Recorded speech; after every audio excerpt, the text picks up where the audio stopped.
Welcome to Conversation with Haych. I'm with an amazing songwriter, international worship leader, worship pastor, signed to Integrity Music. There's not a lot that I can say about this man that sits next to me that you don't already know.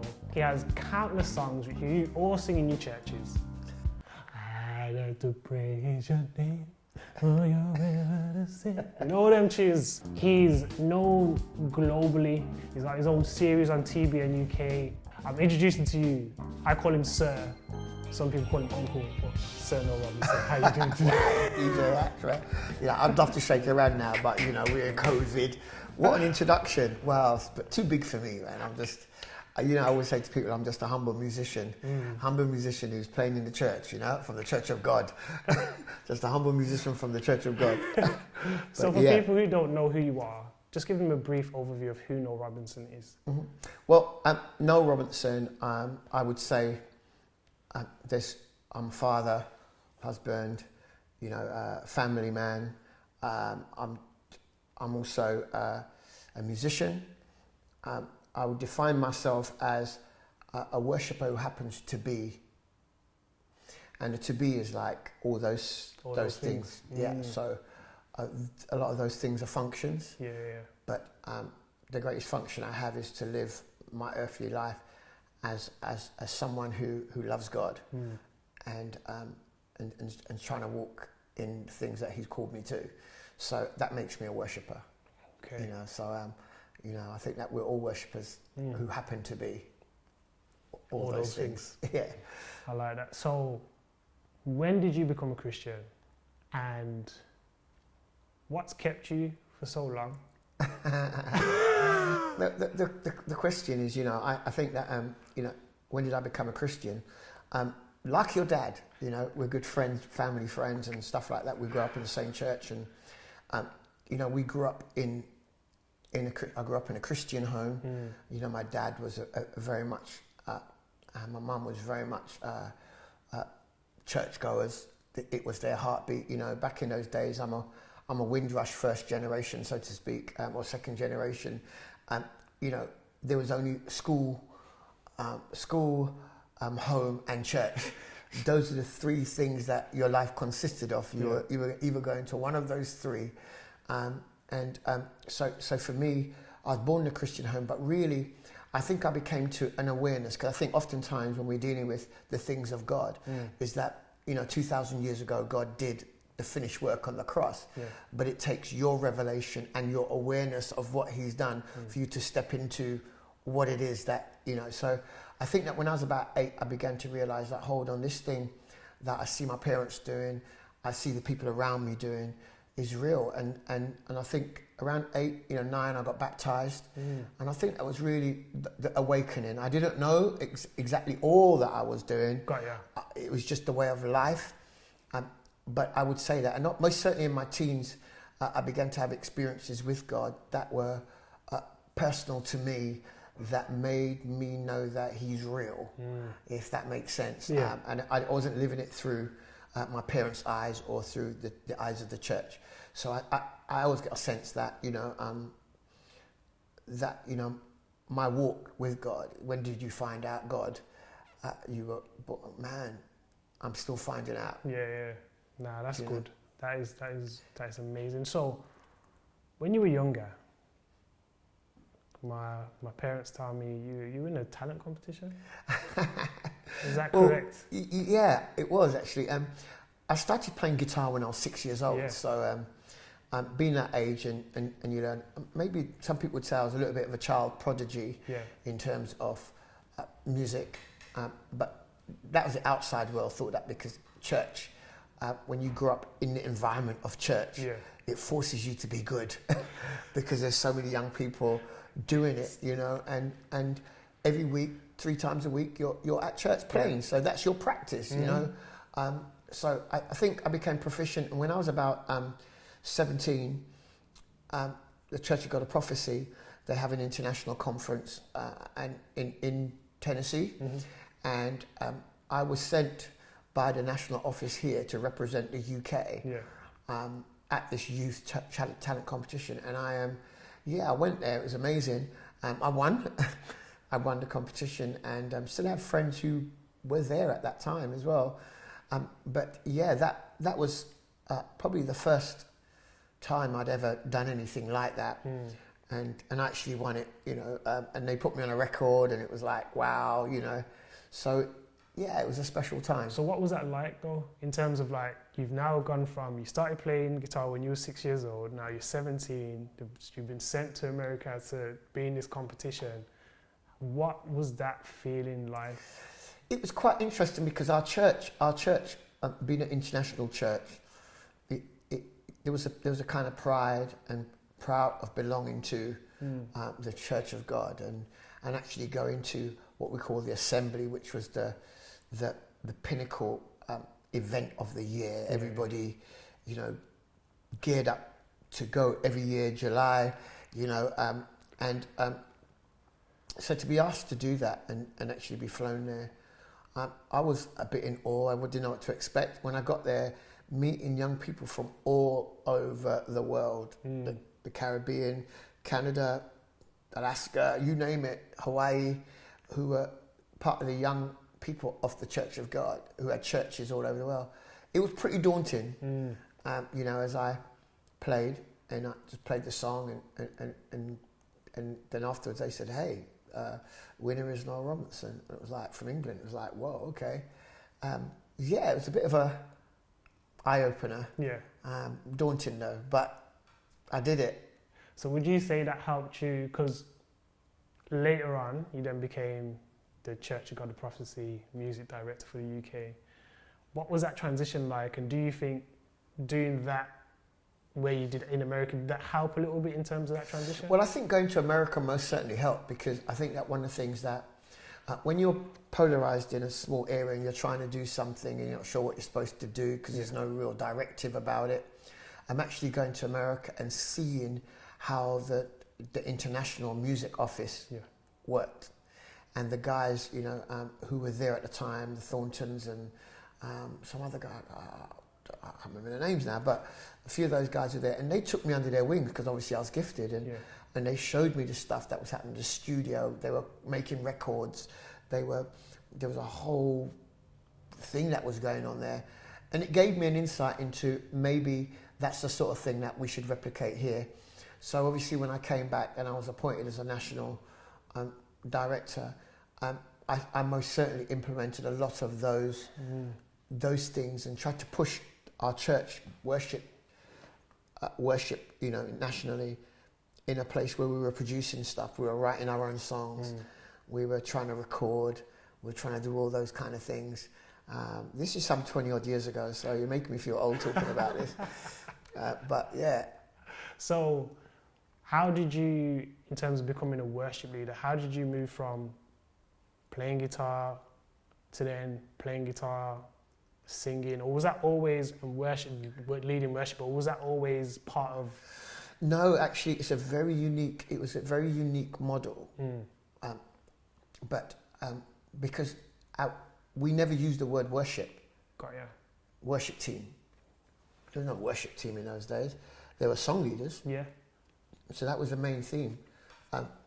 Sorry, there were song leaders, and I think that one of the things about it is that it was around 17, 18 that I had an encounter with God. That, or should I say early 20s, tell you the truth, early 20s, but I had an encounter with God that actually, I used the word stained me. And during that time, his presence became incredibly real to me. Incredibly real to me. And in a way, it's, you know, the scripture that talks about a broken and a contrite heart, God won't, you know. And here I was, protected by a Windrush generation, protected by church from many things. But actually, there were some things I could never be protected for because I need to go through them. And some of them were emotional things that really, I had to find my identity.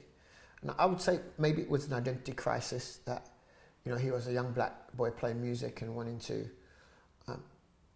be the best. Most of my contemporaries were going mainstream. That's what I wanted to do, and because that's the only way, you know. It's like, but I have an encounter with God that actually changes me.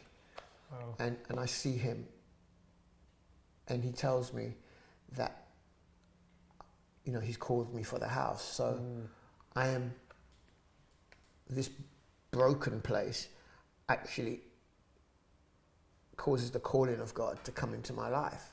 And I see it, feel it, and hear it.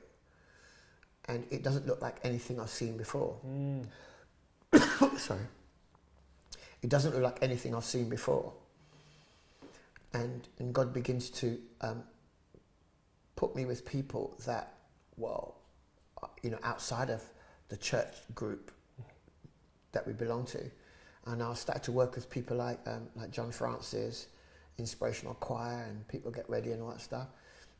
And more significantly for me in some ways was I got a call to work with Graham Kendrick. He's the guy that wrote Shine Jesus Shine. And it was the first time I'd really encountered white Christians in the UK. I didn't know much about the white Christian community. But something impacted me about being a part of that ministry deeply. And I felt a deep cementing of the calling of God in my life to be a worship leader. So that's how the transition happened. One of the things about transition in our lives is that God shows up. The proof of a tree planted in the right place at the right time, it will bear fruit. This is why fruit is so important in our lives. And the enemy always tries to, I say to people, he tries to damage the root so the fruit don't bear right.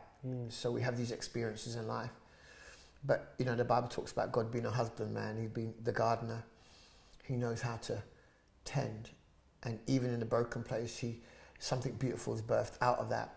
So I found myself now talking about worship, talking about it insatiably. It's the only thing on my mind. I wasn't even talking about music. It was like there was this love for music that was so passionate. Everything was about the music. And all of a sudden it was swapped for everything was about God. And not that music took second place, because I still love the music. But I didn't have the same passion for it. My passion was for the presence of God. So I really do feel those are some of the things that began to push me in the direction of leading songs. I'm not known as a singer back in those days, so I've had to work on it. You know, actually, people see me lead worship for the first time. They went, "What are you doing with the mic? Why are you singing? Just play." And I was like, "Okay," but you obviously need to communicate words and communicate faith. So I had to do that. So what advice would you give to worship leaders of today? So ones that are coming up, or ones that are, you know, they've been doing it for a little while and maybe they feel like, am I in the right place and position and X, Y, and Z, and how? Just what advice would you give to them? Well, I think that if you're going to be a worship leader now, obviously, if you're going to be a worship leader that leads song worship, then obviously your skill set is going to be important.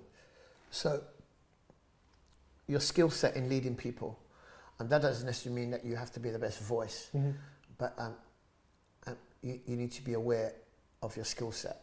So try and improve your skill. Secondly, and maybe not secondly, but maybe that was secondly, but first, you have to be a worshipper. What do I mean by that? That the worship that you carry out in front of people has to be weighted by the worship that you carry out in your personal life. And when we started the interview, I said, I'm a worshipper who happens to be. I could be a worshiper who happens to be a student, a worshiper who happens to be a lawyer, a worshiper who's unemployed, a worshiper who happens to be a mother, child. You know, all the titles that we are, I think, should come after worship. And worship is not a what I call music. You know, if I was to unpack it a little bit, we see where the biggest book in the Bible is a song book, and it's the book of Psalms. But actually, it's a little bit more than a song book. It's the story of a man's relationship with God being superimposed on a nation's relationship with God. And we would see that David wrote songs because we know they're songs, but actually we don't have the music for them. But even that in itself has produced a culture that it's quite easy to worship ability and gifting when actually Adam and Eve had the most amazing experience with God. So they walked, talked, and they felt God, a bit like me and you here talking. Yeah. I mean, imagine being this close to God. I mean, physically. You could touch him and he can touch you and you can hear his voice and you know it's his voice. And I have a sense that that's what worship is. Your relationship with God, whether it's up on the hills or down the valley. David alludes to it, you know, if I make my bed in the bottom up, you're there. So he was always aware. And maybe that's what worship is, the awareness of his nearness. So you're washing dishes, the awareness of his nearness. You're interviewing Noel Robertson, the awareness of his nearness.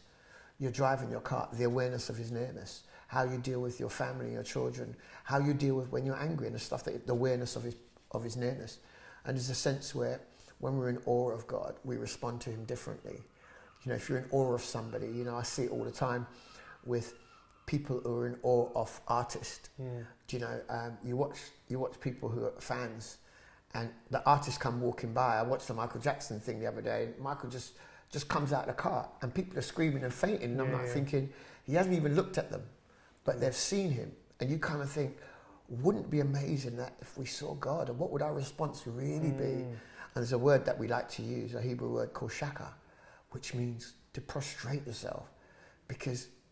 And we all get gassed. Is that a word I can use? Yeah, fast. You meet somebody that you kind of like go, wow, this person's an icon in my life, as in somebody famous. Yeah. And you kind of like, I don't know what to say, you're gassed. And I think there's a sense where relationship with God, Holy Spirit, has got to be foremost in our lives, because that's what takes us through the hard things.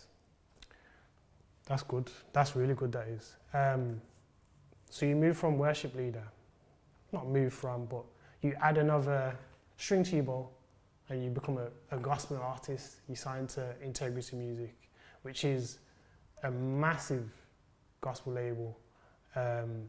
How does that come about? Well, I mean, the thing is, again, terminologies are quite interesting because there is a difference between a gospel artist and a worship leader. So, but it's possible that you can fulfill both roles.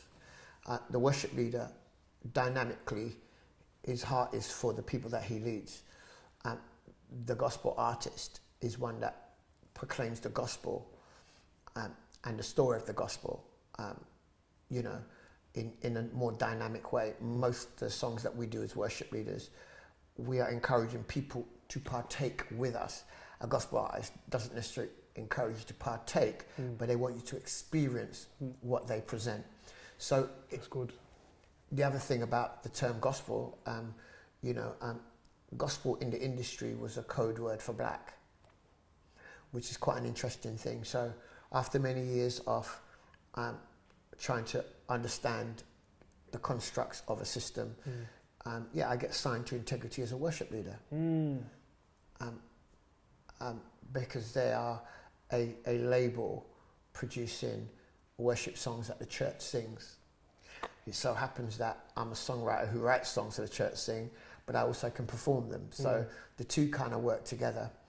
And obviously in the UK I became like the first black British worship leader to be signed to a global company like Integrity, and absolutely amazing guys there. They've done such a great job in supporting me with the albums and the projects. So it's not really a transition per se, but there's this whole sense of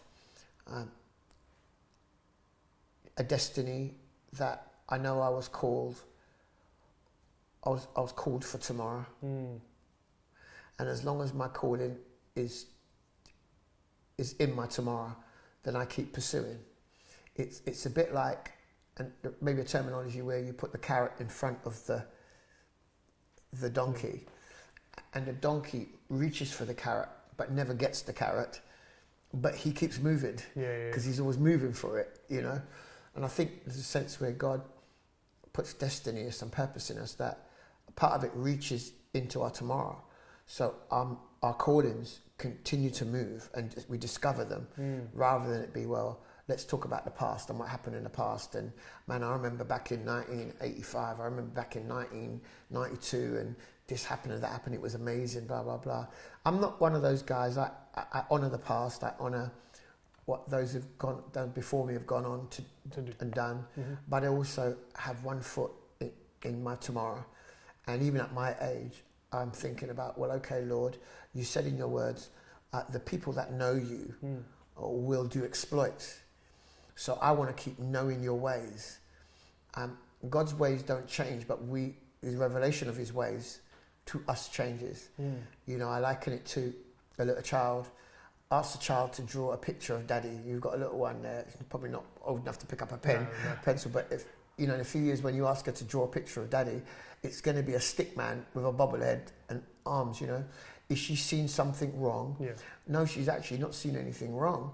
She's actually seen you, but she doesn't have the ability to interpret what she sees so others can see it. Yeah. So I think there's a sense where what God does in a process is that he qualifies us with ability, with ability to be able to tell the story. And then he shows us the story, and then he says, tell it. So, and that's always in tomorrow, because what he showed me to today is some of it he shows me for today is not for today, it's for tomorrow. Yeah. So I have to prepare it now. So much of the thing that I'm doing now, that some people think that I might have fallen into, actually God began to prepare this in me 20 years ago. You know, you're not, you didn't wake up with this idea. This idea was poured into you at a specific time, a specific moment when God knew that you could do it. That's true. Right, and as you do it, you see it. It's like the lepers that came to Jesus, and Jesus' simple instruction was, he didn't have no palaver like lay hands on them and stuff. He goes, go and show yourself to the high priest. And what he was trying to say is that I've spoken over you. Yeah. Go and show yourself to the high priest, because it was the high priest that shut them out of the city because of their leprosy. So the Bible says, by faith, as they went, they were healed. So by the time they got to the high priest, they were healed. And one of them recognized that, hold on, I've just been in a process. That if I'd never initiated it, my wholeness would not have happened. But he initiated a simple instruction. It's funny how God works with us by simple instruction. And the simple instructions aren't always this spiritual thing that's up in the sky that you have to pray day in and day out to receive it. It's in a moment of time, God drops something in your spirit, he's speaking and he goes, do that. And then he gives you power to do it because he knows that you can carry it out. And when you do it, all of a sudden, you come into this amazing thing that people go, wow, you're so anointed and you are so on point. And you're thinking, am I on point? I don't know if I'm on point. I'm just speaking as God. This is the prophetic nature of our humanity. Those that are called, those that follow the Spirit become the sons of God. And we're all sons of God and he's speaking to us. So, you know, that's part of my story. So you've experienced a lot from even just our conversation. You're giving us the background from where you were at 6 years old to where you are sort of now. But has there ever been a time where you felt at your lowest point, not so close to God, and how did you recover and get through that? Well, there's some things that have happened in my life that that most certainly have been really difficult things. And growing up a musician, and music becomes such an integral part of my life, I think that it's normal to you identify yourself as, what do you do now? I'm a musician. Yeah. This is what we do. And God really challenged me about, don't become what you do. You need to become who you should be. But the being bit was the hard bit. Because the being bit, I had to deal with the dysfunctional Noel, the Noel that on platforms looked great, but there was a Noel that had to walk through everyday life. And that meant the trauma of relationships breaking down, the trauma of sickness, the trauma of confusion, the trauma of self-doubt, the trauma of brokenness that I found myself in. And the truth is, the music couldn't save me. And you know, I would say that there are some traumas that I just didn't expect them. You know, I said to somebody that it's like going in a ring with Mike Tyson or Tyson Fury, and you think that you could face them. Yeah. You know, because you're watching TV, you're watching them boxing, and you go, "Oh man, if it was me, I'll do this, I'll do that." You know, it's like, and then you find yourself in the ring. And when you find yourself in the ring, and you're thinking that in the ring, your adversary is going to fight Queensberry rules, which is the boxing rules. You know, you're like, yeah, but they're actually in the ring and they're fighting kung fu, or what do you call it? What do you call it? MMA. MMA, and you're like, you're not allowed to kick. You're not allowed to knee. You're not allowed to hit me in the back of my head. You're not allowed to do that stuff. You're not allowed to wrestle me to the floor. I thought that and all of a sudden, you're faced with rules and things that you never dreamed would come up, because nobody's really told you how you're going to respond to, you can hit Tyson, but the question is, if he hits you, can you recover? Because that's part of boxing. Boxing is not so much about, it's about not being hit, but what happens if you are hit? And I felt that life has done that to me. And I've had to find out the hard way through many things, you know, from counselling to therapy. How do I get through a broken place, marriage? How do I get through a broken place of relationships loss? When business hasn't gone well and you've lost a lot of things, when you're on the verge of bankruptcy, and all these kind of things. Life doesn't equip you for those slaps. And life doesn't stop as well. And it doesn't stop. And part of it, I like that life doesn't stop. And a part of that is, I liken it to like, you've just been hit down. And the truth, it stunned you.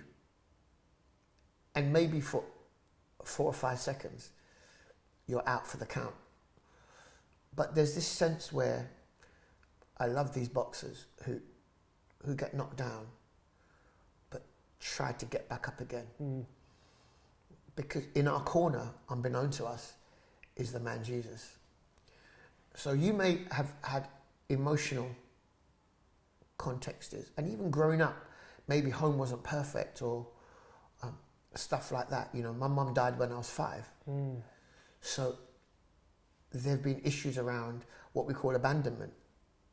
People close to me, if they abandon me, what's my response? And there's all these kind of deep things that come out that I put into song. If people who follow my music will hear some of the songs that I write and think, where was he when he wrote that song? You know, one person said, where were you when you wrote, I worship you through the pain, I worship you through the shame, when the odds are against me, when people count you out because of a marriage that's gone wrong, or a relationship, or something that's happened in your life, or you failed in some way, and you're counted out by people, you're counted out by technically life. But here comes the voice of God saying, get up. Get up, live again. Live again. You know, I wrote a song on my church album. It talks about live again. Live again. And I've had to do that. Retake stock, stand again, shake myself up, move and live again. And I would encourage anyone listening to this that people see the fruit but don't know the root. They see the glory and they want glory, but they're willing to walk the story. And I think that this is part of life that yet probably isn't spoken to a lot of people. You know, I often say to musicians, you can't be that good without being dysfunctional in some way. And dysfunction is not a bad word. It's just when you're aware of where you're not brilliant at things, then you put things in place to help. Mm-hmm. Do you know what I mean? It's like somebody's got a leg that's shorter than the other. Doesn't mean they don't wear shoes. They wear one shoe that's got slightly bigger heel, so they balance out. And I think that sometimes in life you need that. And the most profound thing is that God oftentimes sends people into your life, some real people that are not moved by your gifting. They're proud of you, but they're not moved by your gifting. But they're more interested in you living again with purpose and destiny. So whether it's a business or something that's happened in your family life or your own personal life, with God you can overcome. And I'm a testimony to that.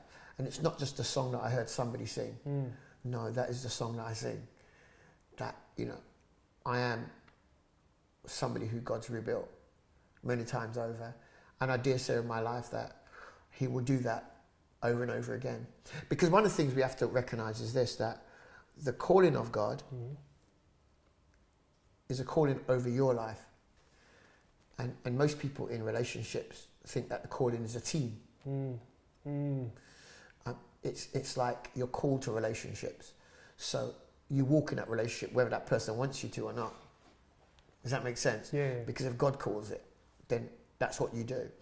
And oftentimes we think so many things depend that supposed to make our calling great. So many things depend on that. But I want to let you know that some of the most amazing men of God that have been icons in the timeline of what we call church history, who've spoken the most incredible things, that the revelations they bring from heaven change people's lives. They have a story to their glory. And sometimes an iron that story will give you an idea to why God used them. So I say to people that, I've been always in me. There's this thing that, because there's a part of me in tomorrow. Okay, I fell down today. It didn't work today. Oh my God, this is hard. It's hurting my heart. It's hurting my emotions. But I'm going to get up and go again, because I'm not going to I can't stand in my own strength. I'm going to stand in the strength that God gives me. I normally ask this question at the end, but I feel like it's right to ask now.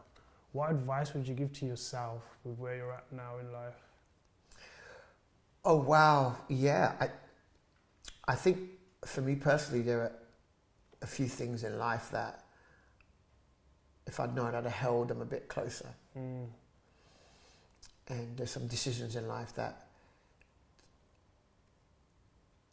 I didn't make because I didn't qualify myself to. And so I made them believing that they were going to be all right. And they weren't, to my surprise. So I would say to have people around me that really could speak into my life with supernatural wisdom, godly wisdom. I would like to have more of those. And in retrospect, would I change anything? Some things I would change, but I wouldn't want to change where I am. I wouldn't want to change the pain and the things that I've been through. I wouldn't want to change the disappointments, because my disappointments have led me to be appointments with destiny. You know, one thing failed, only so another thing could open. And may have been disappointed with that, thinking, well, I really hate that situation. These people did that to me. But actually, I bless God for some of the people that rejected me, because rejection is one of the key components to walking in God's glory. God has sometimes to separate you from people and from things that you think are going to take you and put you on a new path, and then you end up someplace and you go, whoa, if that person hadn't. So my younger self, I would say, in moments when I didn't see God, I wish I trusted him more. I didn't feel him, trust him more, that he was always there. And when I look back now, he was there all the time. So yeah. That's good. So what are your plans for the rest of this year in terms of what have you got on? What are you trying to do? Like, what are you doing? Well, it's quite interesting. So I'm just coming into another season of writing songs, I believe. Throughout the pandemic season, there wasn't much songwriting for me. I was learning another skill. I was learning filming and how that all works, and the whole media thing, and just educating myself in that way. So for me, it was actually really, really cool to do that. So there wasn't much chance to songwriting, but I'm coming into a season of writing. But we've got a new TV show coming out, Vox Collective on TBNUK. It's going to go all over the UK and Europe, with Africa, we're hoping that America will take it. Nice. But it's really based on releasing the sound of prophetic artists in this country. So we've got artists like Martin Smith, Delirious, Moiwa, like the artists go on from the Caribbean church, from the African church, Ghana, Nigeria. So I've interviewed 24 artists, and 24 artists have performed. So we're really excited about it. I think people are screaming at us for a season 2. I'm hoping that happens. So that's something that's new in my life. And before the pandemic, I had a 10-date UK tour because I brought an album out last year, brand new album, still fresh. And we're still promoting it. We're still pushing the songs on it. So I'm hoping that people get to check it out, on my website and do that stuff. So we most certainly got stuff tied up for the year, but again, most of what we're doing is really God-breathed now because the situation's changed. Things have changed. Platforms have shut. Live events slightly opening up now, but not for many. But how do we get the music industry? That's not just the Christian guys. The whole music industry working again, because it seems like we're the last ones to get turned on. So. And the economy and all our ecologies, or our economies are tied up in what we do. So we're believing that the body of Christ will keep us. So those of you that want to support, please check out my website. You'll find a way to support there. But I don't feel ashamed to do that, because I know that to keep the calling of God alive, it takes finance and stuff like that. So those are some of the amazing things we're doing. That's great. That's amazing. Thank you. Hey. Thank you much, because as you already know, when you're trying to do something like this, it's not always easy, but thank you for coming through and blessing people with your encouragement, with your advice about so much different things, and I know people are going to be able to take a lot from this. So this has been Conversation with Haych with Sir/Uncle/Father Noel Robinson. Thank you guys for tuning in. It's been amazing.